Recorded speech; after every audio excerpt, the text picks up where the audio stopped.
Father, and I love your Son. I love you, Father, and I love your Son. I love your Son.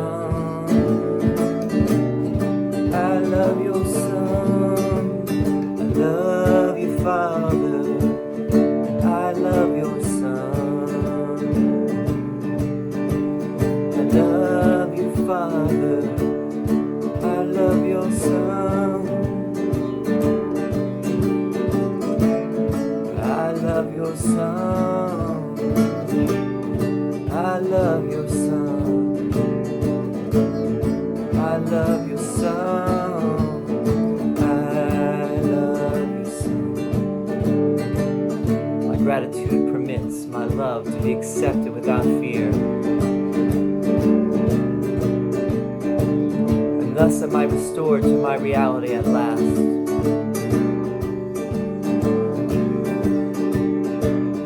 All that intruded on my holy sight, forgiveness takes away. I draw near the end of senseless journeys, mad careers, and artificial values. I accept instead what God establishes as mine, sure that in that alone I will be saved, sure that I go through fear to meet my love. I love you, Father, I love your Son. I love you, Father, I love your Son. I love you, Father, I love your Son.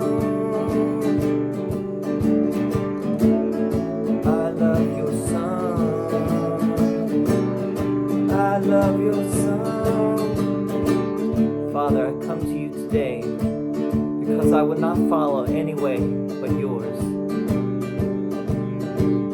You are beside me. Certain is your way. I am grateful for your holy gifts of certain sanctuary and escape from everything that would obscure my love for God, my Father, and His Holy Son.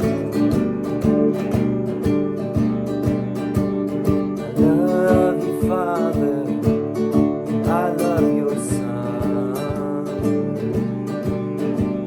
I love you, Father, I love your Son. I love you, Father, I love your Son. I love your Son. I love your Son. I love your Son. I love your Son.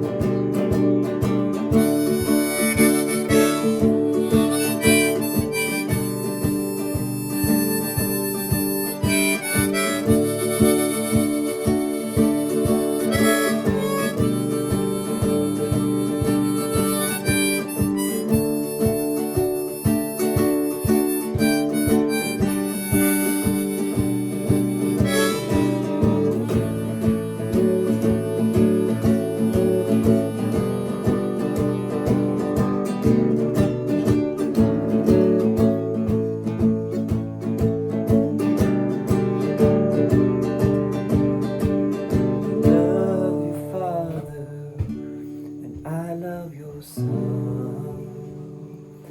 I love you, Father. I love your Son. I love your Son. I love your Son.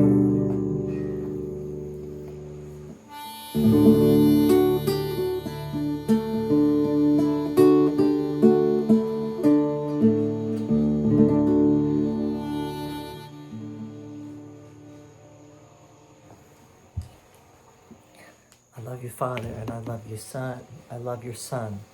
Lesson 298 of the workbook of the course.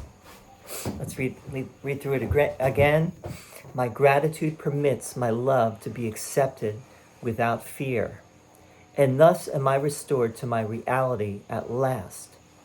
All that intruded on my holy sight, forgiveness takes away, and I draw near the end of senseless journeys, mad careers, and artificial values.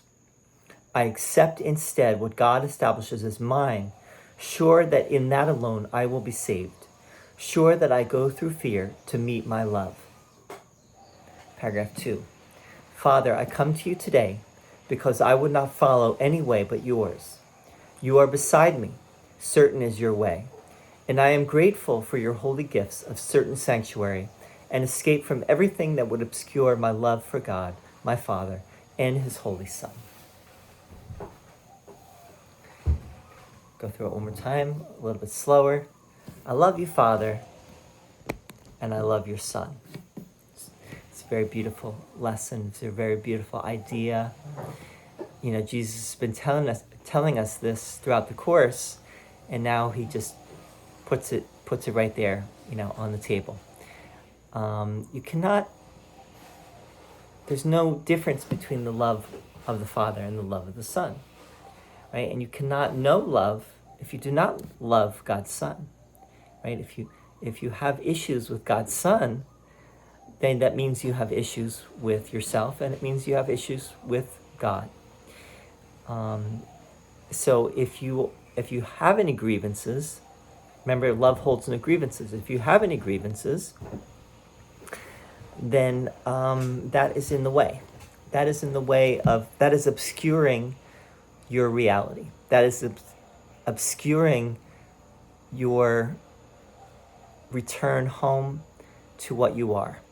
That is obscuring your awareness of what you are, of your true nature, of your true self. Because there is only one self, there's only one Son. The Son is one with the Father. The Father is one with the Son. Ultimately, it seems that there is no Father and Son, that there is only the oneness. There is only the one love, you might say. The one love essence, or the one lovelessness, you might, if you will. I love you, Father, and I love your Son. Paragraph 1, my gratitude permits my love to be accepted without fear. It's interesting that Jesus brings in gratitude here. Remember that lesson, love is the way I walk in gratitude, right? If I'm in gratitude, and often we say love and gratitude, we put the two together. If I'm in gratitude, if I'm in a state of gratitude, I'm in a state of blessedness. I'm in a state of presence, right? Because I'm appreciating what is right here, right now. I'm not thinking about the past. I'm not thinking about the future. I'm just grateful for what is. And there is no fear in that, right? If I'm in a state of gratitude, fear is banished. And thus am I restored to my reality at last, reality with a capital R. All that intruded on my holy sight, forgiveness takes away. So, what is gratitude? But it's the same as forgiveness. Forgiveness is accepting what is. Greeting everything, embracing everything with acceptance, not with judgment. If love is the absence of judgment, remember that, right? Dalai Lama, love is the absence of judgment. And Karen mentioned another great quote. I forget the exact quote, but it's the holy instant is where we find love without judgment, something like that, right? So that all that intruded on my holy sight, forgiveness takes away. And remember that these lessons are geared towards bringing us into the holy instant, right? Where judgment is suspended and we can become aware of love's presence. All that intruded on my holy sight, forgiveness takes away, and I draw near the end of senseless journeys, mad careers, and artificial values. It's interesting, mad careers and artificial values.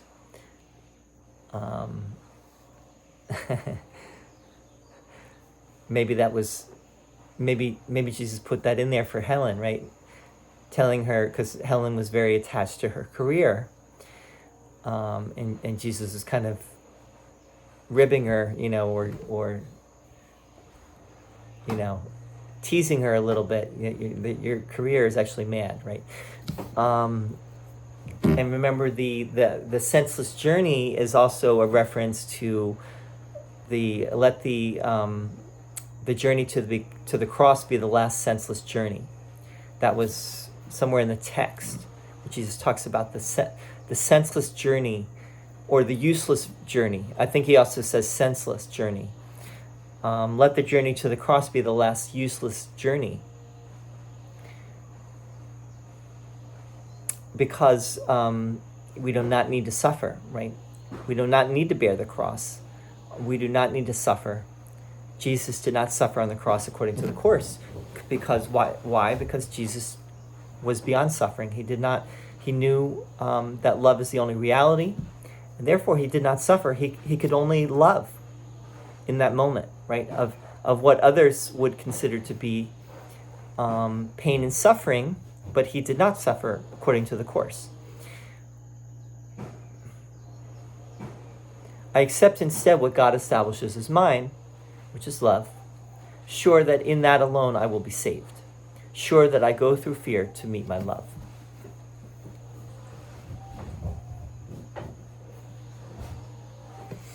Now, I think this last sentence is very interesting, and it brings in the fear, because it started with, my gratitude permits my love to be accepted without fear.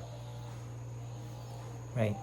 Sure that I go through fear to meet my love is the last part of that.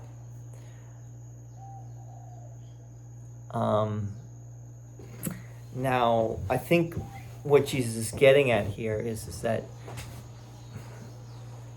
going through your fear is not a small thing, right? Going through your fear can be tortuous, can be traumatizing, it can be terrifying. But with this understanding, and it's interesting here that Jesus does not bring in God's Son in this first paragraph at all. Does not mention God's Son. Does mention God, right, and my reality, but he does not seem to go into what the lesson is specifically, although we'd have to look at it a little bit more closely to see what's going on here. But I think the other part of this that I want to get at is that if we know the goal, if we know that, and we believe, we have faith that God is love and only love, and that we are created as God, and therefore that is our reality, and love is the only reality, then fear will not have such an effect on us. Fear cannot, we may experience great fear, but we will know that really is just the ego, right? The ego is nothing ultimately, and we really want to just smile gently or laugh gently at the ego, and it will dissipate, it will dissolve, because it really is wispy. It is like a cloud that obscures the sun. It's very wispy, does not have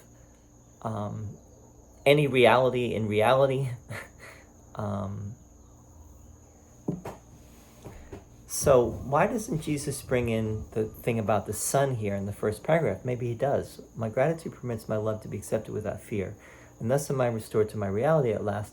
All that intruded on my holy sight, forgiveness takes away. Well, forgiveness of my brother, right? That I forgive my brother, forgive the son, but remember that you don't really need to forgive anyone outside of yourself. This is really about just recognizing, letting go of the judgment of yourself, because that's really what it all is anyway. If you're judging anyone else, it's only because you've already judged God and you've judged yourself. And I draw near the end of senseless journeys, mad careers, and artificial values. I accept instead what God establishes as mine, sure that in that alone I will be saved, sure that I go through fear to meet my love. So again, this is also, remember the Course is holographic, and it's saying the same thing over and over and over again in many different ways, many different forms. So again, this is the atonement principle, that God is love. God has never changed. Nothing happened. I never changed. God never changed. Love is eternal. You cannot change eternal love. Try as you might. All you need to do is accept it, right? It's there. It's love waits not on time but on invitation, as Jesus says in the text. Love is just inviting you, is ever calling you. All you need to do is accept it. Paragraph 2. Father, I come to you today because I would not follow any way but yours. You are beside me. Certain is your way. And I am grateful for your holy gifts of certain sanctuary and escape from everything that would obscure my love for God, my Father, and his Holy Son. Again, gratitude. I'm grateful for your holy gifts. Right? It's bringing in gratitude here for whatever reason. But the reason, I'll tell you the reason. The reason is because love and gratitude go together, and gratitude really is the way to love. When you're in a place of gratitude, the ego cannot get in there, right? And I do not want to follow the ego. I only want to follow love. I will step back and let love lead the way. And then it says that God is beside me as well. God is in front of me leading the way, or the Holy Spirit is leading the way. But love is also beside me. The Holy Spirit is beside me. God is beside me, right next to me, walking next to me. Like in that thing about, that Jesus is walking next to you on the beach, right? And where there's only one set of footprints, that's where Jesus was carrying you, right? So God is beside me. The Holy Spirit is beside me, showing the way, guiding the way. And I'm grateful for your holy gifts of certain sanctuary and escape from everything that would obscure my love for God, my Father, and his Holy Son. By the way, I want to mention one other thing in the first paragraph, which is very interesting phrasing, which it says, sure that I go through fear to meet my love. My love. That's an interesting phrasing. I go through fear to meet my love. It's almost like romantic. My love. I'm going to meet my love. It's dualistic language, but it's really, what Jesus is getting at in the whole Course. It seems to be this pure non-dualism. This is what Ken Wapnick called it. This is what AI seems to suggest it is as well, is that it's getting to this love which has no opposite, all-encompassing love as the only reality. And you can call it God, you can call it love, you can call it the love of God, you can call it spirit, you can call it source, you can call it the oneness, whatever you want to call it. It still arose by whatever name you give it. And you can think of it as your lover as well, right? But in the end, it's taking you beyond your ego self, right? Your personal, your little self, right? The little me, the mini me, to the big we. And this is what is, what the ego doesn't want to hear. Right? This is why it gets uppity, gets very, it as Jesus says, it moves from suspiciousness to viciousness. It will not go gently into that dark night. It will kick and scream if you start to, shine the light on it. But have no fear, right? Because love is here. Love is with you always. Hope this is helpful. Let me know, or not. But it's nice to hear from you, and let's do a short version of this song.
Carry on.